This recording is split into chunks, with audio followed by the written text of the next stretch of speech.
So Riot just turbo buffed Hyper Pop, and of course a buff this big makes room for a broken comp. And this time that comp is extremely straightforward, where you just play vertical Hyper Pop, especially with the Hyper Pop units having extremely powerful low mana cost ults. But the Hyper Pop units don't buff themselves through the traits when they cast, and that's where the trick comes in. You just play more than one Lulu. And when you do this, these Lulus will chain their ults and mana generation together, resulting in extremely rapid casts. Hyper Pop gives loads of mana and attack speed, and you're casting more often, and then you're gaining more AP from Spellweaver. And this also applies to Ahri, who scales extremely quickly with double Lulu. And this setup practically means that the Ahri nerfs are meaningless because of how much attack speed and mana she gets. And now you're thinking that this comp is only if you get augments like Twin Terror, right? Nope, this comp is just so strong that those augments are not necessary at all. I've had a lot of fun playing this comp on the PvE, but now it's time for me to share that fun with you guys. But before we get into that, I'll shout out Riley, who has already found success with the comp. I'm not sure about you, but they only lost to 10 pentakill, so that's still a win in my book. But if you want to share your stories, make sure you join the Discord as well. And with that, let's get into the guide. As I mentioned, you're aiming to play vertical Hyper Pop, but there's only Lulu and Ziggs. And with Ziggs being a 5 cost unit, Lulu will usually be your Hyper Pop headliner. And with that only being these two units that you want to play, you actually have a lot of options at your disposal as to which of the other units you throw in. I would always recommend playing two Lulus because they will buff each other, and so their damage and CC output is incredibly higher. And with Lulu being your headliner, you can activate Superfan for a free item on her, which is a Shojin. So your early game board will be centered around Lulu and superfans like this. And at level 7 you can just throw in another Lulu. From there you can easily coast into level 8 and play this board. So as you can see, this comp is extremely straightforward, and what's crazy here is that not only is Lulu greatly benefiting from Hyper Pop, but so does Ahri. Hyper Pop allows Ahri to machine gun her ult because her mana cost is only 30. In fact, Ahri benefits the most from Hyper Pop because a 30 mana cost ult has incredible synergy with each of the mana breakpoints granted by Hyper Pop. The huge benefits for Lulu and Ziggs start to kick in at 3 and onwards. Now, while the backline is really strong in this comp, there is a big problem, which is the frontline. If you don't 3-star either Nico or Echo, or even both, then your frontline will get Thanos snapped before Lulu has a chance to do anything. So in this comp, I'd highly recommend that you aim to 3-star your frontliners. But of course, you may not be able to do this in every game because Echo and Nico are usually very contested. I mean, you can just drop the superfans for a different type of frontline because your backline would usually be the same. So as I was writing this video, I came up with an alternative comp you can play, which I've not personally tested, but the frontline is far stronger. Here you can play Lux to activate EDM for Zac, or you could swap Lux out for TF to activate Disco. I do think Twisted Fate would be better because with him you now have two sources of ML reduction. One is percentage reduction from Ziggs, and the other one is flat reduction from Twisted Fate. But it's looking like Twisted Fate is very common in this patch, so Lux is probably your best shout. Maybe while you're rolling for Lulu, you can also aim to 3-star Lux and maybe even Gragas. But regardless of comp, playing two 2-star Lulus will easily carry you into the late game, but you will still eventually want Lulu 3 because her damage is astronomical at 3-star.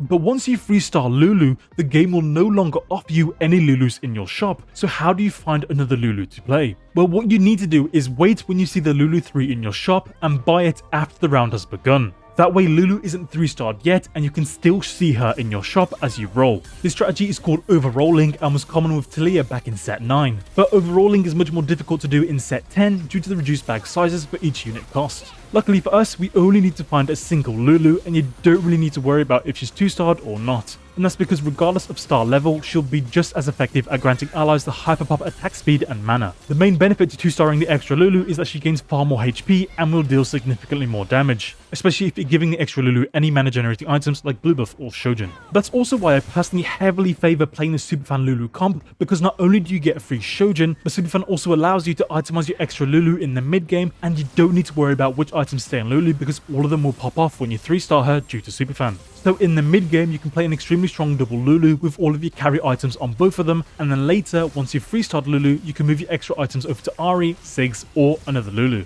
I cannot understate how powerful Lulu 3 is, especially with crit. Lulu will have enough damage that the secondary part of her ult can hit the backline and sometimes even instantly kill them. So make sure you position Lulu so her secondary damage will hit the backline and guarantee that you win the round. But let me know which of the two comps you personally prefer. But with that out of the way, let's talk about Lulu's items. Of course, Lulu wants mana generation because the more she casts, the more Hyper Pop mana she grants to another Lulu, and then they cast more, and then that means they grant more Hyper Pop mana, and then you get the point, right? Now, this may be a hot take, but these mana items are exclusively Shojin and Blue Buff. Nash's Tooth is redundant because Hyper Pop gives so much attack speed anyway. This applies to both Ari and Lulu, and they'll just prefer Shojin or Blue Buff in this comp. And until you activate 3 Hyper Pop, I actually think Blue Buff on one Lulu and Shojin on the other is better because that has superior synergy with 2 Hyper Pop. Each Hyper Pop buff will mean that Lulu needs to auto once fewer before they cast again. But if you had both Blue Buff and Shojin on the same Lulu, then she still needs 2 autos to cast, which is very wasteful. But eventually you want both Blue Buff and Shojin on your Lulu 3 because then she'll only need 1 auto to cast with the 3 Hyper Pop buff.